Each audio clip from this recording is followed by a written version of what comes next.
하나님 말씀 봅니다. 마태복음 8장 18절 말씀입니다.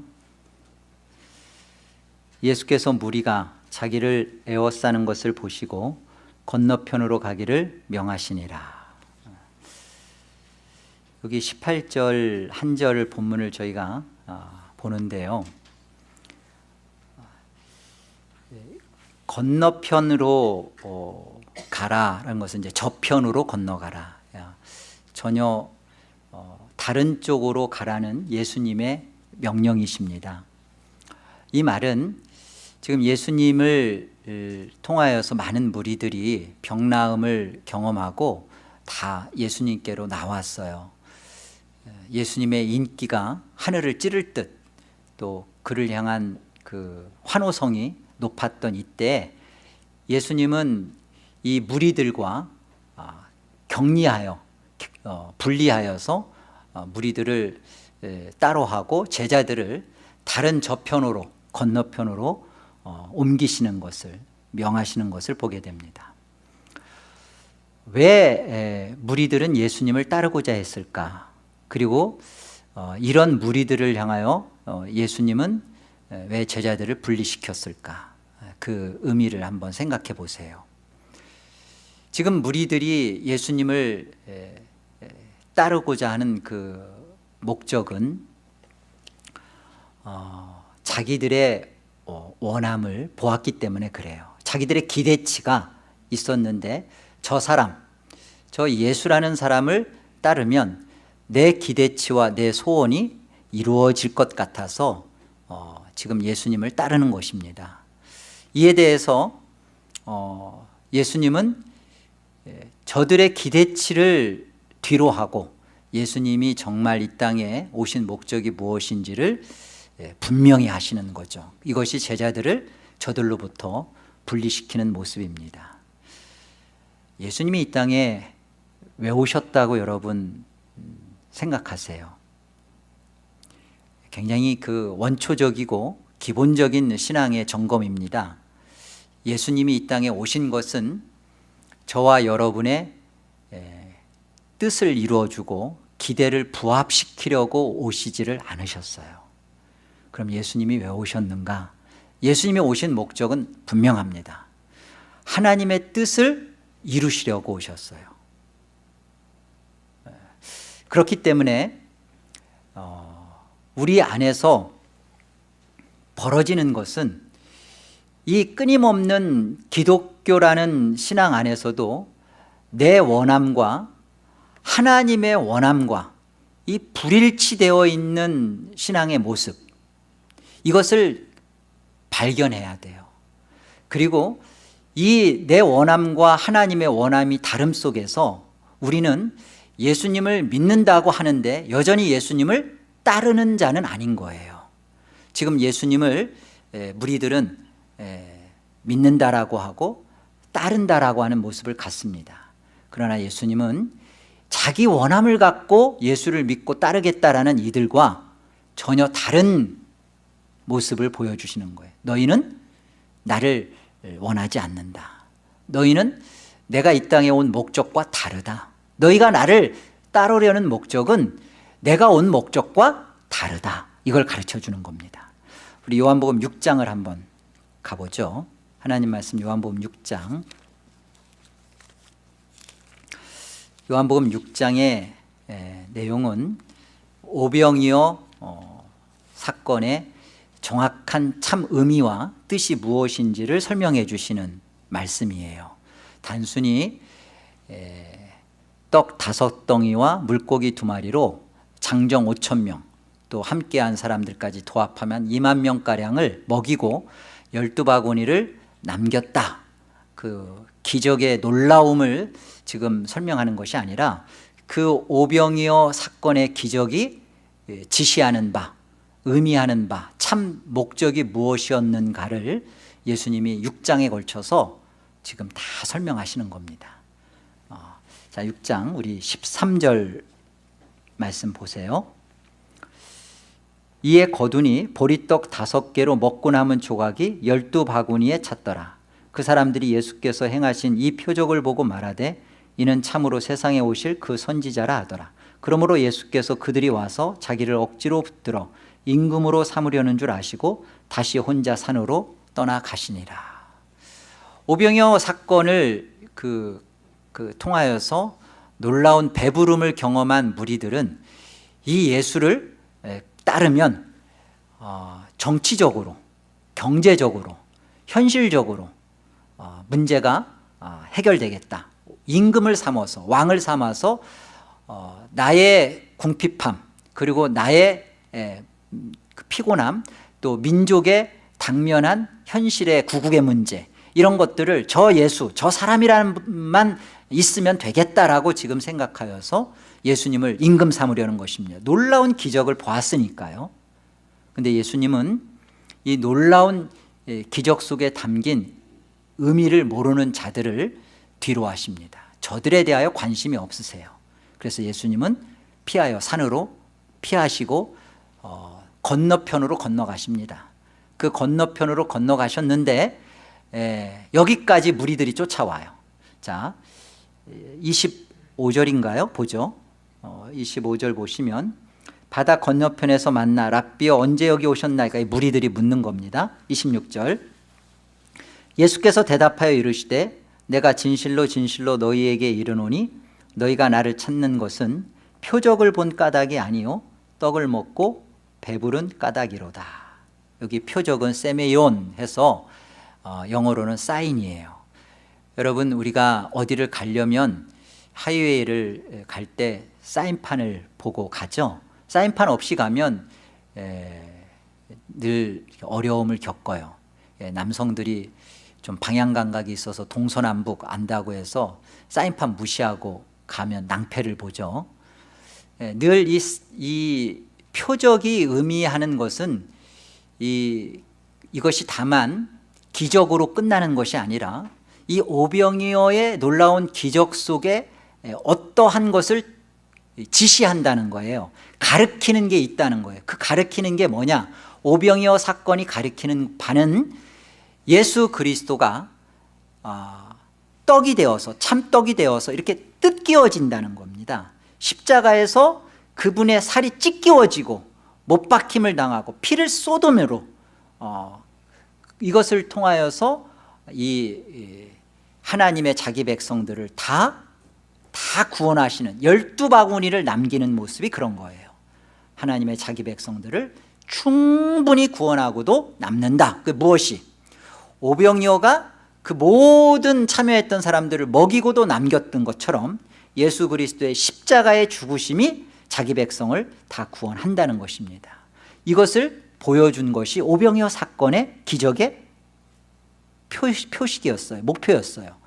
그런데 지금 무리들이 예수님을 지금 건너편까지 쫓아와서 따라온 것은 뭐예요? 저희가 표적을 본 까닭이 아니라는 것입니다. 그냥 기적을 통하여 자기 배부름을 목적한다는 거예요. 떡을 먹고 배부른 까닭이다. 떡만을 추구한다는 겁니다. 현실의 문제만을 해결받기를 원한다는 거예요. 이에 대해서 예수님께서 분명하게 말씀하시죠.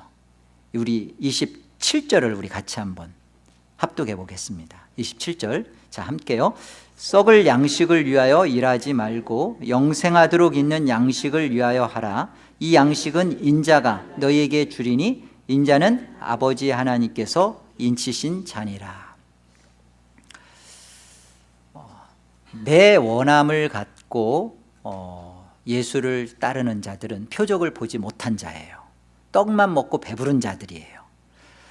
그런데 주님은 여기에서 하나님의 원함이 무엇인지, 하나님이 정말로 너희에게 주려고 하는 것이 무엇인지, 오병이어 사건을 통하여서도 가르쳐주는 것처럼 정말로 주시려는 게 무엇인 줄 아느냐? 썩는 양식을 위하여 일하지 말고 영생하도록 위하여 있는 양식을 하라. 이 양식은 인자다. 그리고 하나님께서 바로 이 인자를 주시기를 원한다는 겁니다. 하나님의 원함은 인자예요. 인자가 누구예요? 바로 오병이어 그 자체이시고 그 오병이어의 모습으로 십자가에 죽으실 예수님을 말씀하시는 거예요. 그러니까 하나님은 우리에게 무엇을 주기를 원하시냐면 예수 그리스도를 주기를 원하세요. 무리와 또 예수를 따른다고 하는, 예수를 믿는다고 하는 사람들의 원함은 뭐예요? 자기 소원 성취, 자기가 바라는, 기대하는 바, 그것을 원해요. 하나님 앞에 구원받은 자기 백성이, 성도라는 거룩한 이름을 갖고 사는 저와 여러분의 인생 속에 왜 이렇게 기근이 끊이지를 않을까?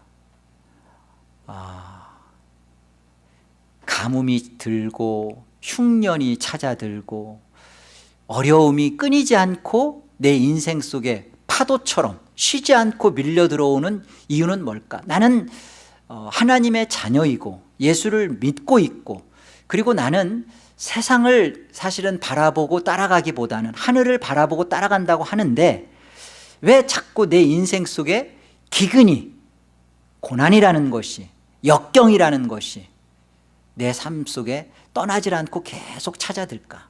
왜 그럴까? 바로 이 양식은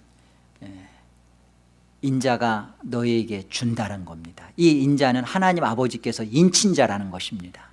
우리 안에 인자 되신 예수 그리스도, 이 그리스도가 하나님이 주시는 간절한 원함이고 바람인 이 예수 그리스도, 하나님의 원함과 우리의 원함, 간절한 바람과 일치시키기 위하여 기근이 멈추질 않는 거예요. 우리 속에 기근이 복이 되는 이유는 이 기근을 통하여 한 분 인자 그리스도를 우리가 정말로 만나고 얻기 때문에 그렇습니다. 확인해 보겠습니다. 로마서 5장을 한번 가보세요. 로마서 5장 3절입니다. 다만 이뿐 아니라 우리가 환난 중에도 즐거워하나니 이는 환난은 인내를, 인내는 연단을, 연단은 소망을 이루는 줄 알미로다. 소망이 우리를 부끄럽게 하지 아니함은 우리에게 주신 성령으로 말미암아 하나님의 사랑이 우리 마음에 부은 바 됨이니 우리가 아직 연약할 때 기약대로 그리스도께서 경건하지 않은 자를 위하여 죽으셨도다. 환난을 우리가 올 것에 대하여, 환난에 대한 어떤 정의를 가지고 환난은 즐거워하는 것이어야 된다, 환난이 오면 기뻐해야지가 아니라 여기 3절에 보면 환난 속에서예요. 환난을 겪는 가운데예요. 환난 중에서 즐거워한답니다. 환난이 오면 내가 기뻐하고 즐거워해야지라는 것이 아니라 지금 환난 속에 내가 휘몰아치고 있어요. 폭풍을 맞이하고 있어요. 엄청난 고난 속에 지금 소용돌이 속에 내가 지금 그 한 정점, 태풍의 눈 속에 있어요. 그런데 즐거워한대요. 왜요? 이것이 결국 끝에 가면 그리스도를 내 안에 만나기 때문에 그래요. 환난은 인내를 우리로 하여금 참게 합니다. 인내는 연단을, 연단은 담금질을 말하는 게 아니라 영어로 보면 캐릭터예요. 연단이 무엇이죠? 나로 하여금 하나님의 거룩한 본성을 가르쳐 준다는 거예요. 환난 속에서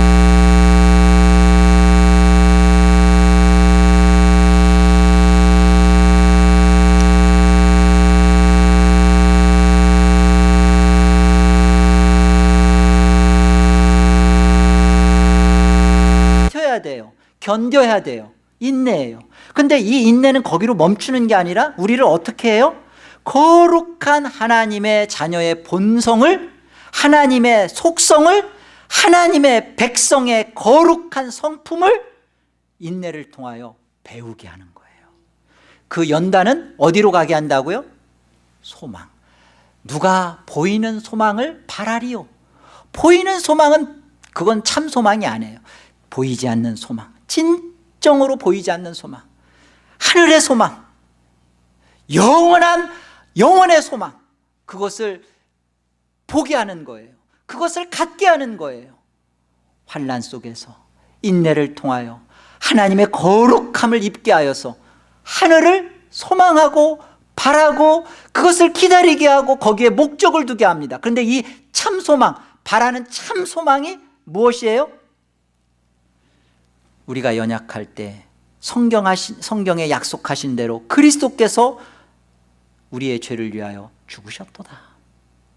그리스도입니다. 그리스도를 참으로 만나는 거예요. 누가 예수를 믿으면 그 믿음에 대하여 누가 환난 없고 어떠한 하나님의 어떠한 다루심 없이 예수 믿고도 아무런 문제 없이도 신앙한다고 그래요.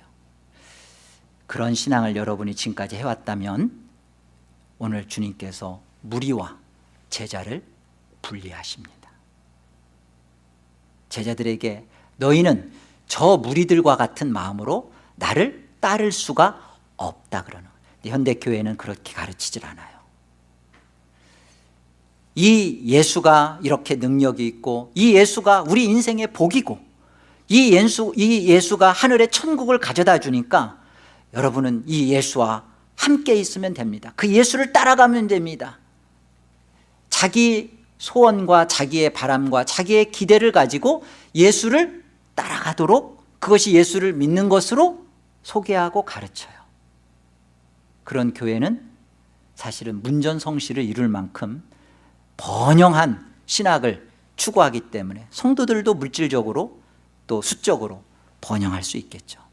그러나 주님은 이런 무리들과 다르게 피하시고 또 제자들도 건너편으로 가도록 명하신다는 사실을 생각해 보셔야 합니다. 지나고 보면 이걸 고백하게 돼요. 그렇구나. 내 인생 속에 하나님이 예수 그리스도를 정말로 내 인생에 주시기 위하여 내가 원하는 대로 척척 내가 바라는 대로 기도한 대로 그때그때 꼬박꼬박 또박또박하게 응답하시고 이루어 주시지 않은 것이 감사하구나. 그렇게 되지 않아서 내가 무리가 아닌 거예요. 예수의 제자들과 함께 예수 편에 속해서 그 예수 편에서 우리가 정말로 얻게 되는 게 무엇이냐면 세상의 것으로서 답을 얻는 게 아니라 정말 하늘의 것을 보게 되는 자요, 하늘을 준비되는 자요, 그 하늘이신 예수 그리스도를 참으로 내 원함으로 내 간절한 바람으로 갖는 거예요. 교회가 커지는 것을 거길 목회자가 목표를 두고 목회하는 게 아니라 예수 그리스도의 생명, 이 생명 되신 그리스도를 얻는 이 복됨, 이것을 보고 하는 거예요. 환난과 모든 역경과 기근을 통하여서 이끄는 자리가 그런 자리입니다. 우리가 오늘 본문으로 다시 한번 돌아가 보세요. 우리가 만나야 할 부분이 있어요. 8장 18절을 다시 한번 보세요. 예수께서 무리가 자기를 애워싸는 것을 보시고 건너편으로 가기를 명하십니다. 여기 보세요. 예수께서 이 무리는 많은 무리예요. 많은 사람들이 자기를 애워싸는 것을 봅니다. 이것은 뭐냐면 예수를 따르겠다는 거예요. 우리는 예수를 쫓아가겠다는 거예요. 당신과 함께 하겠다는 것입니다. 가르쳐 달라는 거예요.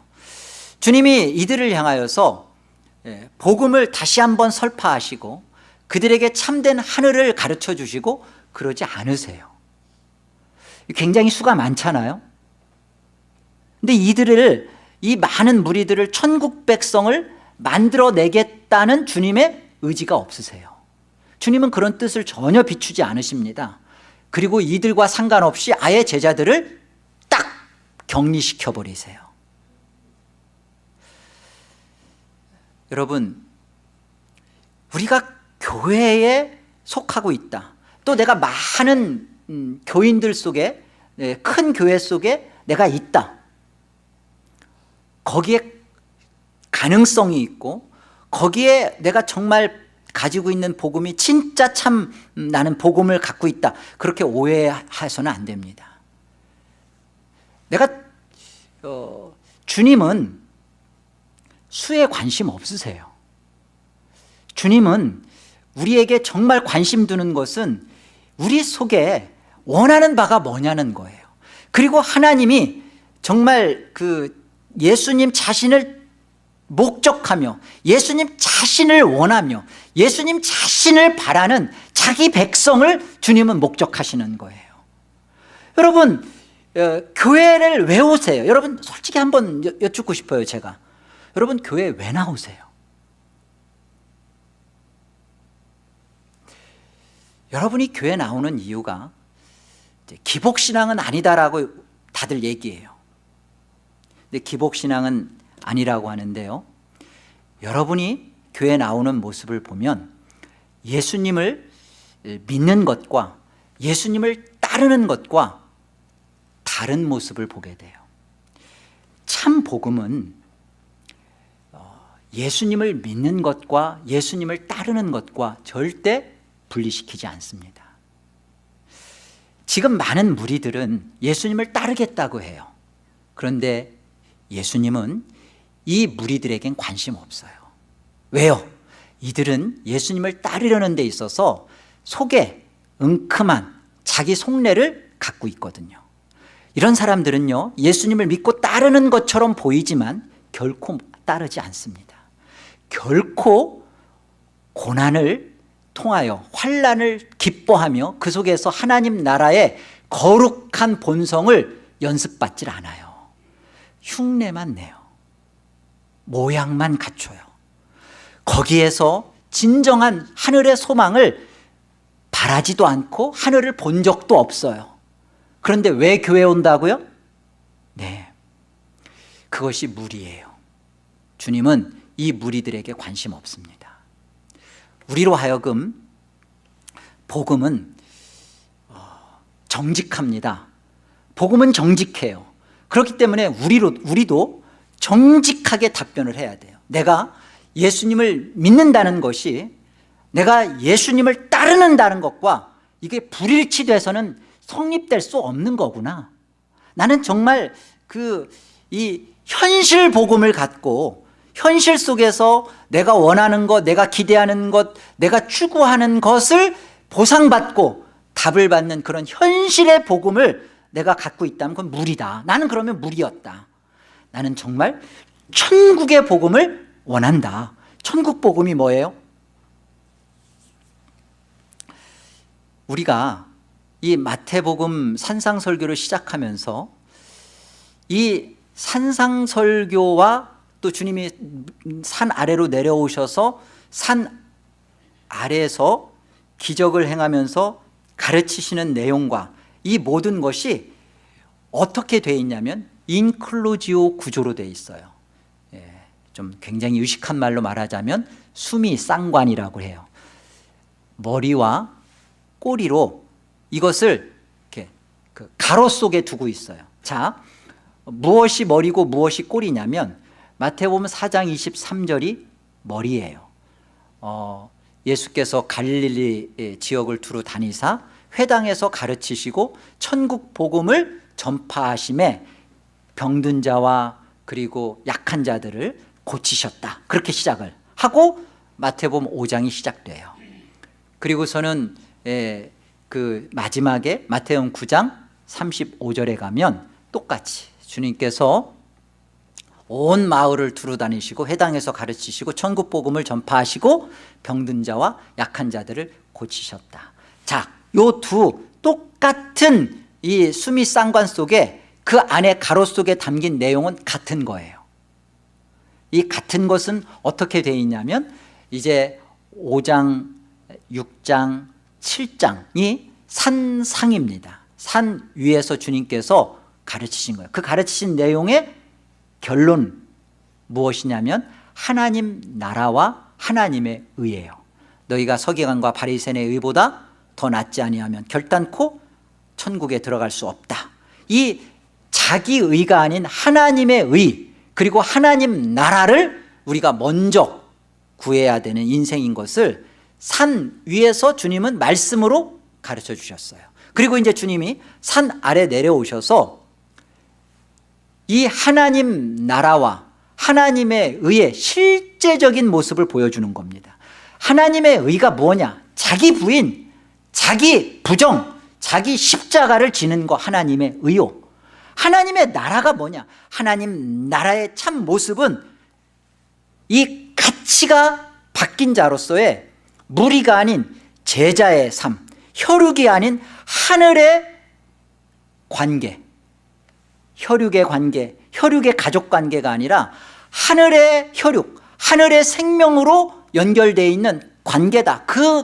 그것을 갖고 이 세상을 볼 수 있는 것, 하나님 나라가 그렇게 확장되어 간다는 것을 지금 가르쳐 주는 거예요. 한마디로 말하면 산 아래에서의 주님의 이 그 산 아래에서의 산상과 같은 가르침은 뭐냐면 한마디로 제자도예요. 그래서 이 제자도를 설명하는 데 있어서 3번의 기적과 1번의 나를 따르라 이렇게 말씀하시고, 또 3번의 기적을 행하시고, 또 마태를 부르시고, 또 3번의 기적을 행하시고, 그리고 추수할 주인에게 청하여 추수할 일꾼을 보내달라. 너희가 목자 없는 양 같은 저들을 불쌍히 여기고 저들에게 목자가 되어라 라고 주님이 결론을 그렇게 맺으시는 겁니다. 자, 이제 우리 안에 정직하고 진솔하게 묻고 답해야 할 시간이에요. 내가 예수를 믿는다라는 나의 정당함은 무엇인가? 내 삶 속에 제자도가 나타나야 되는 것입니다. 이 제자도는 예수를 믿는 자 중에 고급한 신자, 선교사가 됐든 목사가 됐든 아니면 장로가 됐든 어떤 뭔가 좀 헌신되어 있고 고급한 어떤 신자가 해야 하는 단계가 아니에요. 우리의 그리스도를 믿는다는 신앙 고백과 일치되어 나타나는 것이 제자도입니다. 여러분, 내가 예수님을 믿는다라고 고백을 했는데 실제로 예수님을 따르고 있지 않으면 여러분은 예수님을 믿는 게 아니에요. 이 말은 거슬리죠. 싫죠. 나는 예수를 믿는데 왜 나를 예수 믿는 사람 아니라고 말을 하느냐? 믿는다고 말씀드릴게요. 그러나 그 사람은 무리입니다. 정말로 예수님의 제자의 모습은 주님 안에서의 다른 그 신앙 고백과 다른 어떤 모습이 되어서는 절대 주님을 따르는, 주님을 믿는 자의 모습이 아닙니다. 복음이 여러분 피상적이지 않아요. 많은 사람들이 예수님을 믿는다 그렇게 말은 잘합니다. 그런데 결코 예수님을 따르는 데 있어서 그 따름에 대한 어떠한 그 각오도, 희생도, 또한 헌신도 준비되어 있지 않고 하지도 않아요. 그러면서도 예수님을 자신은 믿는다라고 말은 잘합니다. 이렇게 생각하면 큰 오해예요. 오늘 가정경건회 속에서도 얘기가 나갔지만 제자도다 그러면 이제는 그 세상 일 하지 말고 교회 일을 하는 것이 제자의 삶인가 보다. 지금 그렇게 목사가 우리에게 요구하는가 보다. 그래서 모임에도 좀 잘 나오고 그리고 교회에 어떤 봉사도 좀 하고 뭐 그러라는 얘기인가 보다. 여러분 그렇게 들렸다면 여러분은 예수를 믿는다라는, 예수를 믿었다라는 그 믿음조차도 여러분이 정확하게 짚고 있지 못한 거예요. 요한복음 10장에 가보면 예수님이 내가 이 땅에 온 목적은 나로 하여금 예수를 믿고 너희에게 생명이 풍성히 하도록, 풍성하도록 하시고자 예수님이 오셨대요. 우리 안에 예수님을 믿는다는 것은 우리로 하여금 어떤 일을 하고 안 하고가 아니라 이 모든 것 속에 예수 그리스도의 풍성과 생명의 충만함을 내가 누리고 있느냐는 거예요. 내가 그 어떤 자리에 가서 내 본성을 거스리는 그 자리에 가서 그 예수의 생명을 경험하고 맛보고 있느냐, 바로 그것이 제자도예요. 무엇을 하느냐, 내가 하루에 묵상을 몇 번 하고 기도를 얼마나 하고, 그렇게 메소디스트, 어떤 방법을 추구하는 것이 제자도가 아니라 우리 안에 내 본성과 거슬리는 그 주님의 부름 앞에 내가 따르고 있냐는 얘기예요. 제가 한국 교회에 있었을 때 제가 있었던 교회 목사님은 이렇게 말씀을 하셨어요. 뭐 다 아시니까 우리 박 목사님, 박영선 목사님은 그러셨어요. 근데 제가 이 부분에 대해서 정말 동의가 시간이 지날수록 안 돼요. 근데 그분이 하셨던 건 뭐냐면, 뭐 제가 동의를 안 해도 워낙 그 교회는 크니까 그쪽이 뭐 옳다고 하면 옳은 거죠. 근데 안 되는 이유는 이런 겁니다. 그분이 이렇게 가르쳤어요. 믿지 않는 남편이, 아니면 신앙이 좀 부족한 남편이 주일날, 여보, 우리 이번 주는 예배 제끼고 우리 바깥으로 나가자고, 나가서 우리 바깥에 가서 좀 즐기자.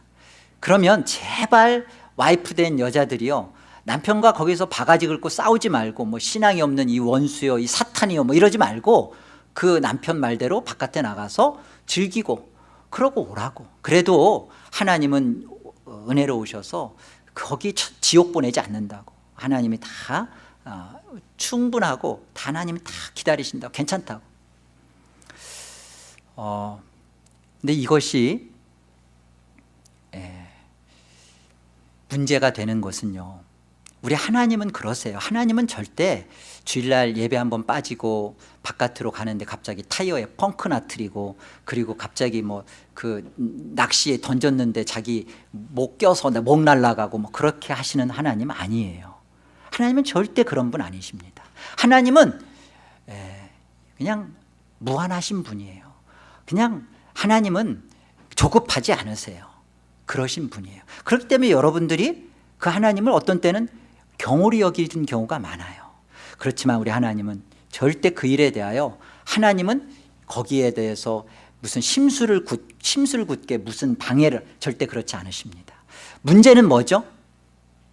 문제는요, 내 본성이, 이 아내의 본성이 이 남편이 말하는 것과 같다는 거예요. 우리 본성 깊은 곳이.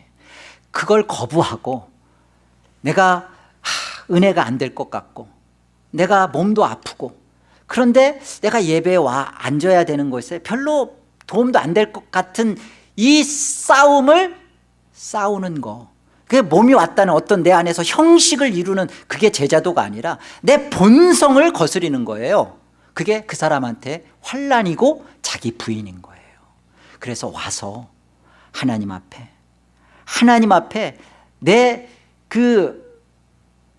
본성과 싸운, 내 자기 부인과 싸운 이 자기 신앙에 대한 실질적인 예수를 따르는 내 삶의 자리를 고백해내는 거예요. 내가 예수를 믿는다는 그 믿음의 실질적인 고백을 정당하게 내 삶의 자리로 입증하는 것입니다. 그리고 하나님 앞에서 내 신앙을 갖춰가는 거예요.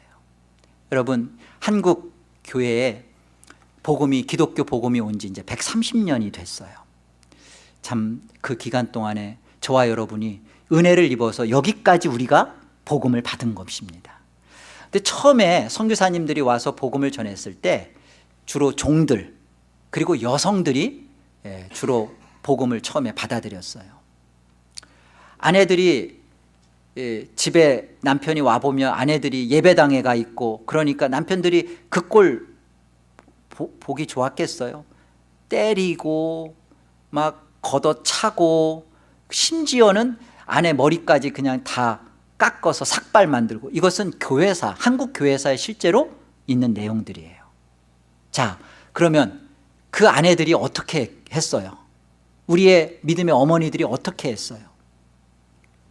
때리고 걷어찼던 남편과 이 왼수야, 네가 벨리알과 그리스도가 함께 할 수 없으니까 이제 이혼이다 그랬어요? 그 남편 고무신, 흰 고무신, 검정 고무신 가슴에 품고 가지고 와서 예배당에 엎드려서 품고, 하나님, 이 내 남편 고무신이 왔으니까 내 남편도 이 예배당에 오게 해주세요라고 하염없이 하나님 앞에 눈물 뿌려 기도했단 말이에요. 그런 복음의, 그런 아주 복음의 그 깊이와 내용도 모르는 상태였지만 그런 예수님을 믿는다는 것에 대한 예수의 따름을 실질적으로 보여냈던 그 투박한 복음 속에 오늘 저와 여러분이 이렇게 예수를 믿는 복된 자리에 온 겁니다. 하나님이 그거 쓰시는 거예요. 우리는 이것을 무시해서는 안 돼요. 오늘 내 남편을, 내 아내를, 내 자녀를 하나님께 맡기고 하나님이 알아서 하겠지, 언젠가는 하나님이 어떻게든지 고쳐내겠지, 내 자녀가 지금은 대학교 가서, 지금은 저렇게 가서 직장 생활하면서 교회도 안 가고 그렇지만 언제, 아니에요. 그 자녀의 무엇이든지 끌어잡고 하나님 앞에 애끓는 마음으로 기도를 하는 것이 예수를 믿는 정당함이지, 하나님은 그런 기도 속에서 일하시는 하나님이지, 내가 아무것도 안 하는데 하나님이 일하실 것 같아, 그런 하나님은 인격적이지 않습니다. 하나님은 우리가 일하는 그 일함, 우리가 기도하는 그 기도, 우리가 하나님 앞에 구하는 간절한 구함, 그 구함이 세상이면 하나님은 그것 속에 일하지 않죠. 그러나 그 구함이 그리스도라면, 인자라면 하나님은 그 내 원함 속에서 하나님은 기뻐서 일하시길 기다리고 계신 거예요. 일하기를 원하세요. 여러분, 믿음의 어머니들이요, 얼마나 자녀들을 위하여 기도하고 계십니까? 믿음의 아내들이요, 남편을 위하여 여러분은 어떠한 희생과 죽음의 각오도, 머리 다 잘릴 각오라도 하고 지금 이 남편을 위하여 기도하고 돕고 있습니까?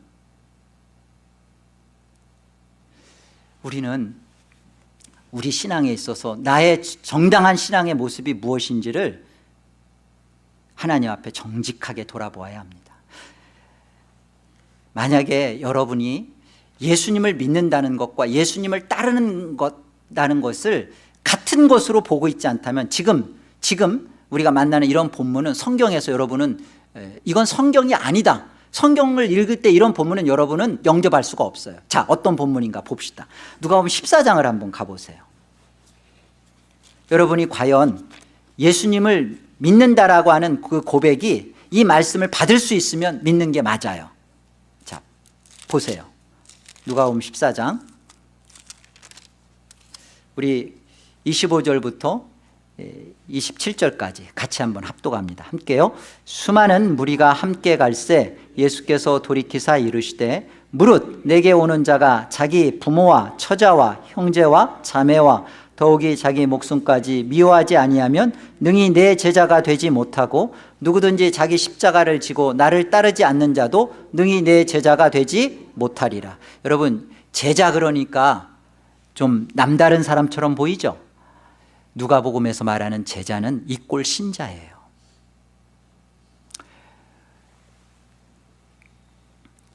예수님도 그 회당에서 복음을 전할 때 예수님의 그 어머니 마리아, 그리고 젖동생인 그 야고보와 그 형제들이 예수님을 찾아왔어요. 한 번은 워낙 예수님이 집을 비우고 그러니까 찾아왔죠, 걱정돼서. 그래서 함께 있었던 그 제자들이 주님, 주의 어머니와 형제들이 왔습니다. 그러니까 예수님이 뭐라 하세요? 그러냐 그러세요? 누가 내 어머니며 누가 내 형제며 가족이냐? 하늘에 계신 내 아버지의 뜻대로 행하는 자라야 내 형제요 가족이다. 여러분, 예수님이 십계명을 직접 제정하신 분이고 우리에게 내 부모를 공경하라 가르치신 분이에요. 가족의 혈육의 모든 관계를 다 외면하고 끊어버리고 그러라고 하시는 본문이 아니에요. 그럼 이 얘기는 무슨 얘기예요? 우리가 예수를 믿는다, 예수의 십자가로 새 언약이요 믿음의 관계가 하늘의 관계로 새 아버지, 하늘의 가족, 이렇게 우리가 형성된 이 하늘 혈연, 하늘의 관계, 이것을 무시하게 하고 이것을 뒤로하게 하는 이 혈육은 내가 과감하게 이것은 뒤로하고 무시하고 오히려 하늘의 혈육, 하늘의 관계로 내가 우선시한다라는 주님의 분명한 태도요 가르침이에요. 예수를 믿는다는 것은요 이와 같은 거예요. 굉장한 우리 안에 각오가 있어야 합니다. 내가 믿는다라는, 여전히 내 혈육을 붙잡고 인간의 남편의 말, 인간적인 그 부모로서 자녀들의 그 마음과 귀를 상하게 하지 않으려고 하는 얄팍한 인간의 그런 모습이 아니라 단호하게 복음이 우리에게 제시하는 바처럼 단호하게 자녀들에게 교회를 떠나지 않도록, 남편에게 그렇게 신앙하는 것은 옳지 않다고, 주일 성수를 하나님 앞에 바르게 해야 된다고 말할 수 있는 그런 관계, 남편과 아내니까 남편을 존경해야 된다. 여러분, 그리스도를 존경하지 않는 남편을 존경해서는 안 돼요. 그리스도를 사랑하지 않는 아내를 어떻게 그리스도보다 더 그 아내를 사랑한다고 하면서 그리스도를 뒤로 할 수 있냐고요. 이 부분을 말씀하는 거예요. 오해가 없으셔야 돼요. 주님은 우리 부모 형제 다 무시하라는 것이 아니라 정말 주님이 원하시는 것은 내가 누구냐는 거예요. 너가 무리면, 무리인 너는 혈육의 관계에 우선하여 살 수밖에 없는 존재라. 거룩한 하나님의 백성인 신자는 전혀 다른 모습입니다. 그렇기 때문에 이렇게 다른 백성된 자에게는 요구되는 게 있어요. 생각해 보라는 게 있어요. 누가 이렇게 하늘의 백성으로서 달라질 수 있느냐. 무리와 다르게 주님이 따로 뗀 제자의 삶을, 예수를 정말로 믿고 따르는 그런 삶의 모습으로 누가 살 수 있느냐, 어떻게 가능하냐, 주님이 말씀하시는 겁니다. 28절에 보세요. 너희 중에 누가 망대를 세우고자 할진대 자기의 가진 것이 준공하기에 까지에 족할는지 먼저 앉아 그 비용을 계산하지 아니하겠느냐. 그렇게 아니하여 그 기초만 쌓고 능히 이루지 못하면 보는 자가 다 비웃어 이르되 이 사람이 공사를 시작하고 능히 이루지 못하였다 하리라. 또 어떤 임금이 다른 임금과 싸우러 갈 때 먼저 앉아 1만 명으로서 저 2만 명을 거느리고 오는 자를 대적할 수 있을까 헤아리지 아니하겠느냐. 만일 못할 터이면 그가 아직 멀리 있을 때 사신을 보내어 화친을 청할지니라. 이와 같이 너희 중에 누구든지 자기의 모든 소유를 버리지 아니하면 능히 내 제자가 되지 못하리라. 소금이 좋은 것이나 소금도 만일 그 맛을 잃으면 무엇으로 짜게 하리오. 땅에도 거름에도 쓸데없어 내 버리느니라. 들을 귀가 있는 자는 들을지어다 하시니라. 소금이 귀한 것이죠. 그러나 그 맛을 잃으면 땅에도 거름에도 쓸데없다고 합니다. 예수님을 믿는다, 예수님을 따른다, 좋은 것이죠. 그런데 정체성, 그 안에 정체성, 그 정체성에 대한 분명한 자기 계산이 있었냐는 거예요. 비용 계산을 말하는 겁니다. 내가 예수를 믿는다는 것, 그것으로 그치는 게 아니라 반드시 여기에는 따름이 있다는 거예요. 예수를 따르는 데 있어서, 그래, 예수를 따르는 일은 그냥 갈 문제가 아니라는 거예요. 비용 계산을 하라는 것입니다. 무리들처럼 자기 원함과 자기 소원대로 가는 문제가 아니기 때문에 지금 분명하게 예수님이 말씀하시는 거예요. 나를 따르려고 하느냐? 내 제자가 되려고 하느냐? 너가 정말 나를 믿고 나를 따르는 참된 구원의 백성이기를 너가 원하느냐? 그렇다면 비용 계산하고 나를 따르라. 이 비용 계산 안 되면 나 따라올 수 없다는 겁니다. 비용 계산이 뭐예요? 망대를 세웁니다. 여러분, 돌아다니다 보면 건물을 올린 데가 있잖아요. 그런데 몇 해째 철조만 올려놓고 흉측하게 여전히 그대로 방치한 건물들을 보게 되죠. 망대를 올릴 때, 건물을 세울 때 비용 계산을 하라는 겁니다. 얼마가 들지, 끝까지 이것을 내가 할 수 있는 내 재원이 있을지. 그렇지 않으면 못 올리는 거예요. 임금이 되어서 다른 임금과 전쟁을 치를 때 내 군사가 10,000명이에요. 나를 대적하여 전쟁을 하고 오고는 있는 적군의 임금의 군사가 20,000명이에요. 따져보니까 이길 수 있겠다. 그럼 싸우는 거죠. 군사력이 있거든 지령이 좋든 뭐가 있으면 싸우는 거예요. 그런데 아무리 생각해도 수적으로도 불리하고 이길 수 없다. 그럼 어떡하라는 거예요? 사신을 보내서 화친을 청하라 그래요. 비용 계산을 하라는 겁니다. 우리 안에 이 비용 계산이 돼 있냐는 거예요. 내가 예수를 믿는다는 그 속에 예수님을 따름에 있어서 내가 감당해야 할 나의 헌신, 희생, 수고, 눈물, 아픔, 고생, 예수 믿는데 이거 있다는 거예요. 이거 없는 거 아니라는 거예요. 근데 이것에 대해서 그럼에도 불구하고 나는 할 수 있다. 난 이 망대 끝까지 세울 수 있다. 나는 내가 숫자가 부족하지만 저 군사와 싸워보겠다. 싸울 수 있다. 이길 수 있다. 그거 갖고 있냐면, 그거 없으면 교회 나오지 말라는 소리예요. 왜 교회 나옵니까? 무리로서는 여러분,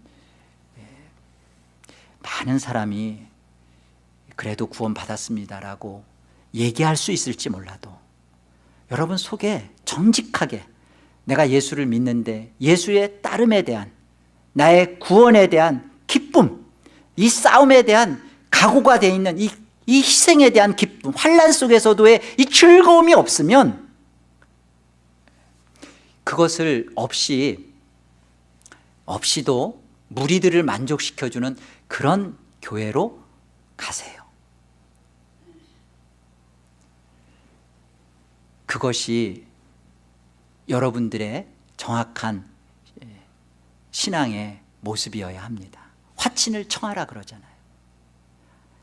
그렇지 않으면 우리는 내가 예수를 정말로 믿는다는 것과 따른다는 것에 대하여 여러분 스스로가 이중적이고 위선적인 자가 되는 겁니다. 정직하십시오. 복음 자체가 정직해요.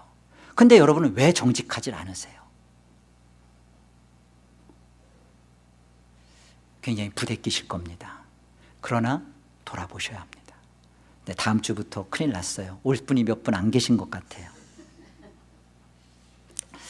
예수님을 믿고 순례의 길을 가는 것은 정말 100% 은혜예요.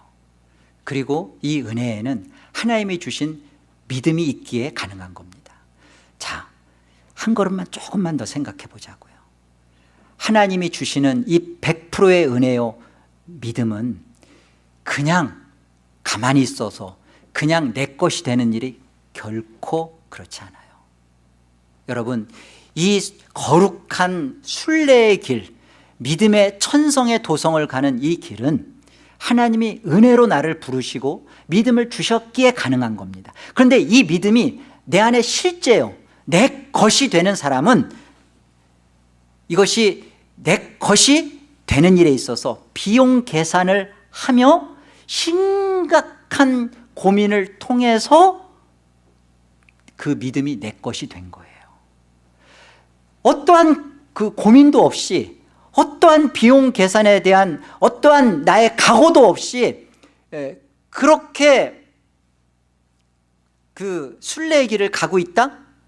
오늘 주님께서 그래서 무리들과 섞여서 제자들이 그들과 함께 그렇게 갈 수 있는 내용이 아닌 거예요. 이 천국 백성 되는 일에서 주님은 이들을 다 구원하시기 위하여 이들에게 복음을 전하고 이들을 붙잡고 막 할 마음이 없어요. 저 또한 그렇습니다.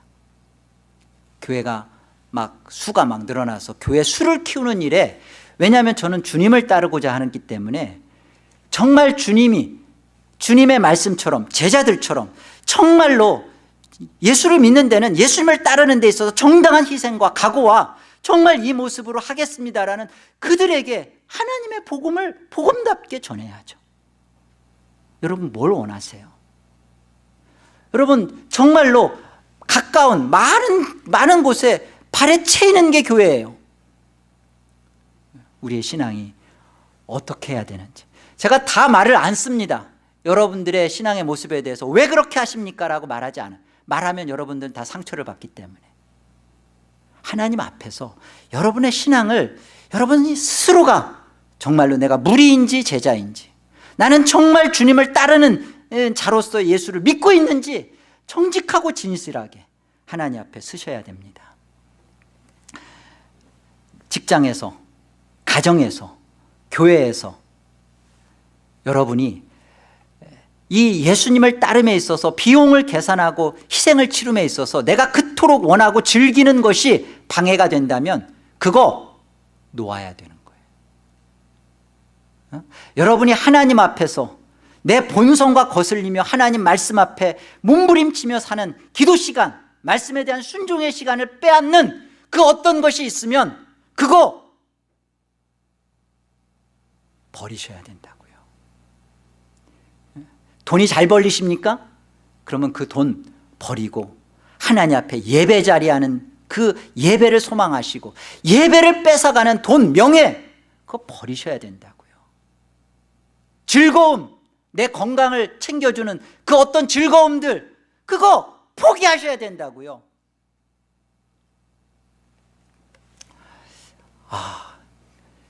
아니 그러면 그렇게 신앙생활하면 대체 예수 믿고 제대로 신앙한 사람이 그럼 몇 사람이나 돼요? 목사님, 예? 목사님 그렇게 살아요? 기독교의 탁월함은요, 이렇게 대가를 지불하는, 대가를 치러야 하는 것에 대하여 거침없이 반응하는 자들이 있었다는 겁니다. 기독교 2000년사의 순교사화를 한번 보세요. 이 기독교가 그냥 이래도 좋고 저래도 좋고 그렇게 기독교가 처음부터 우리에게 와 있질 않아요. 핍박으로부터 시작했고 죽음으로부터 기독교는 지켜졌어요. 그런데 그런 기독교 속에 누구나 다 도망가고, 그래서 카타쿰에 숨어있는 사람들 빼고 다 죽어버리고 카타쿰도 없어지고 그런 게 아니라 그 속에 들어가서 지금도 곳곳에서, 북한 같은 그런 곳도 그렇고 곳곳에서 이 대가를 지불하는, 여러분 기독교가 공짜 복음입니까? 물론 우리는 공짜로 받았다라는 은혜로 받았기 때문에 그렇게 말하죠. 그러나 여기에는 예수 그리스도의 십자가의 대가를 치르심이 있었기에 그것이 우리에게 은혜로 공짜로 온 거죠. 그러니까 이 진짜 이 은혜를, 대가를 지불한 이 은혜를 아는 사람들은 대가 지불을 합니다.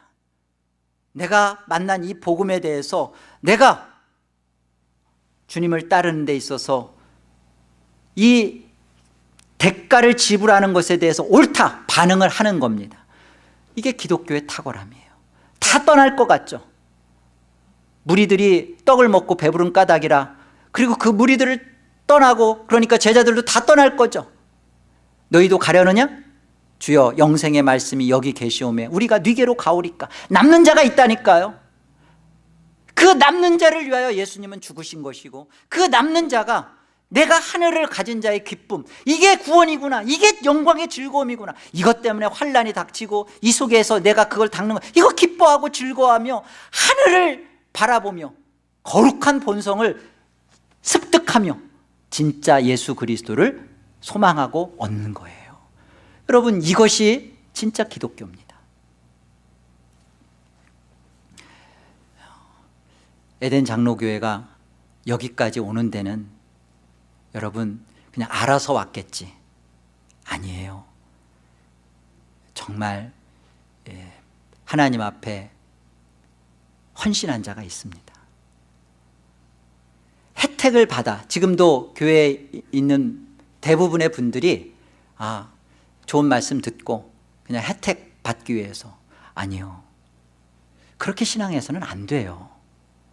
여러분이 예수 그리스도로, 이제는 내가 예수 그리스도를 얻고 이제는 예수 그리스도로 인하여 혜택을 끼치는, 내가 그 예수 그리스도를 드러내는 이 교회 속에 예수 그리스도께서 피로 산 자기 교회를, 하나님이 그 예수 그리스도를 대가를 치러낸 이 교회 속에 나를 불렀다면 내가 이곳에서 내 본성과 거스르면서 하나님의 그 풍성하신 예수 그리스도를 누리고 증거하고, 그래 그 사람을 볼 때 그게 보여야 돼요. 저 사람은 정말 예수를 믿는 사람이다. 뭘 교회에서 일을 하고 모임에 잘 오고 그래서가 아니에요. 그 사람에게서 예수의 생명이 품어져 나와야 돼요.